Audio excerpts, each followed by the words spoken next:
Memorandum ng DILG. Lahat ng paglilinis, pagsasaayos, lahat yan nanggaling sa Maynila. Kinularan na tayo. Eh, bagay lang naman na dapat tayong tularan dahil kapitolyo tayo ng bansa.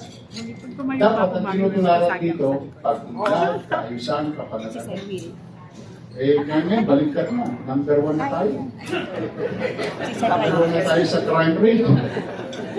Sad to say, no? Tapos yung mga bata, nakita nyo, alam mo nung dekada 80, nakita ko rin yun, bata rin ako eh. Nakita ko yun, nung araw, yung showdown. Yung showdown sa kalsada.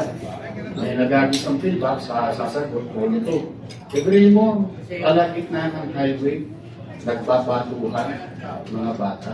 Parang walang gobyerno sa Maynila. Nakita niyo yung arte, nagbalikan na naman yung mga jumper doon. Kung ano yan eh, na unti-unti na naubos lang ito. Ako na natinal sa atin eh. Okay. Because we have a policy at the park. Okay. Hindi namin kayo mapipigilan gumawa ng masama para sa kapwa. Hindi kayo mapipigilan natin, pero most of the time hindi. Pero we guarantee the people of Manila kapag ginawa ang krimen sa Manila, ang ikamamatay nila kanya. Dahil sa mansubi sila ng hanapin natin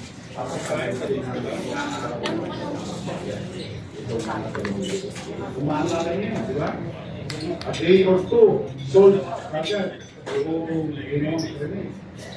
Yung iba nga na nagpupunta ng sumusuko sa atin. There was one time, there is an incident in St. Louis. It's a domestic problem, but it's a heinous crime. Hindi naman ang suspect. Ginawa natin, alauna ng magaling araw. Alam niya, either way, buko siya rin sa matter of time, mahal siya. Dahil ginawa siya sa Manila.